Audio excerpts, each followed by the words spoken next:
ಹೋರಾಟ ಮುಂದೆ ಈಗ ಅವರು ತಮ್ಮ ಕಾನೂನು ರೀತಿ ಕಾರ್ಯ ಮಾಡ್ತಾ ಇದ್ದಾರೆ. ಕೂಡ ಮಾಡಬಾರ್ದು ಬಟ್ ಕರವೆಯಿಂದ ಕಾರ್ಯಕರ್ತರಿಗೆ ಇಲ್ಲ, ನಾನು ಈಗ ಸುಮಾರು 20-22 ಜನ ವಕೀಲರು ಕಾನೂನು ಹೋರಾಟ ಮಾಡ್ತಾ ಇದ್ದಾರೆ. ಈಗ ಅಲ್ಲಿ ಅವರು ಬೇಲಿಗೆ ಹಾಕೊಂಡಿದ್ದಾರೆ. 1 ಗಂಟೆಗೆ ಅವ್ರ ಬೇಲ್ ಇದು ಬರುತ್ತೆ, ಅದನ್ನು ಹೊಡ್ತೀವಿ ನಾವು. ಬೇಲು ಏನು ಮಾಡ್ತಾರೆ ಅನ್ನೋದು ನೋಡ್ತೀವಿ. ಆಗದೆ ಹೋದ್ರೇನು ನಾಳೆಯಿಂದ ನಾವು ಹೋರಾಟ ತೀರ್ಮಾನ ಮಾಡಿದೀವಿ. ನಾವು ತೀರ್ಮಾನ ಮಾಡ್ತೀವಿ. ಒಂದು, ಹಿಂದಿ ಭಾಷೆಯನ್ನ ಕರ್ನಾಟಕದ ಮೇಲೆ, ಕನ್ನಡ ಭಾಷೆಯ ಮೇಲೆ ಬಲವಂತ ಹೇರಿಕೆಯನ್ನು ಸಹಿಸಲ್ಲ ಅನ್ನೋ ಎಚ್ಚರಿಕೆಯನ್ನ ಕೇಂದ್ರಕ್ಕೆ ಮುಟ್ಟಿಸುವಂತ ಹೋರಾಟ.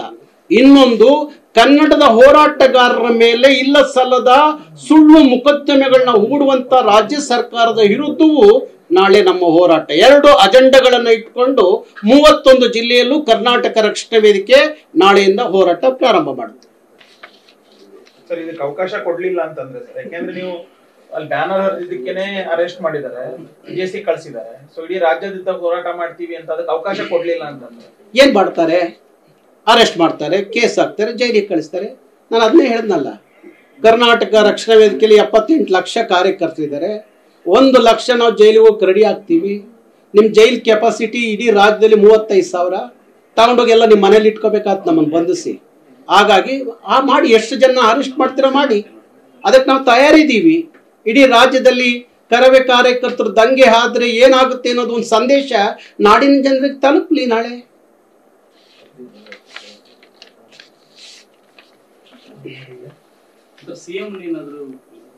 ಭೇಟಿ ಮಾಡ್ತೀನಿ ಮುಖ್ಯಮಂತ್ರಿಗಳನ್ನ. ನಿನ್ನೆ ಭೇಟಿ ಮಾಡೋಣಂತ ಇದ್ದೆ, ಆಗ್ಲಿಲ್ಲ. ಇವತ್ತು ಭೇಟಿ ಮಾಡ್ತೀನಿ, 4 ಗಂಟೆಗೆ ಭೇಟಿ ಮಾಡ್ತೀನಿ. ಹೌದು, ನಾನು ಅಷ್ಟೋ ಇಷ್ಟೋ ಸಿದ್ದರಾಮಯ್ಯನವರಿಗೆ ಕನ್ನಡದ ಪ್ರೀತಿ, ಕಾಳಜಿ, ಕಳಕಳಿ ಎನ್ನುವ ನಂಬಿಕೆ. ಅವರ ವ್ಯಾಕರಣ ಪಾಠಗಳು ಅದೆಲ್ಲ ಕೇಳಿದಾಗ ಪರವಾಗಿಲ್ಲಪ್ಪ, ಮುಖ್ಯಮಂತ್ರಿಗಳಿಗೆ ಒಳ್ಳೆ ಕನ್ನಡದ ಪ್ರೀತಿ ಇದೆ, ಕಾಳಜಿ ಇದೆ ಅಂತ. ಆದ್ರೆ ಅವ್ರು ಸುತ್ತ ಇದಾರಲ್ಲ ಬಂಡವಾಳಶಾಹಿಗಳು, ಅವ್ರ ಮುಂದೆ ಆ ಕನ್ನಡದ ಪ್ರೀತಿ ಮಾಸೋಯ್ತೋ ಏನೋ ಅಂತ ಅನಿಸ್ತಾ ಇದೆ. ಪ್ರತಿ ಸಂದರ್ಭದಲ್ಲೂ ಕನ್ನಡ ಹೋರಾಟಗಾರರ ಮೇಲೆ ಕೇಸ್ ಹಾಕಿ ಜೈಲಿಗೆ ಕಳಿಸೋದಾದ್ರೆ ಮುಖ್ಯಮಂತ್ರಿಗಳು ಸುಮ್ಮನೆ ಮೌನ ವಹಿಸ್ತೀರಿ, ಅರ್ಥ ಏನು? ಹಾಗಾದ್ರೆ ನಿಮ್ಮ ಮೇಲೆ ಇದ್ದಂತ ಕನ್ನಡಿಗರ ಪ್ರೀತಿ, ಕಾಳಜಿ ಏನ್ ಅನ್ಕೋಬೇಕು ನಿಮ್ಮನ್ನ?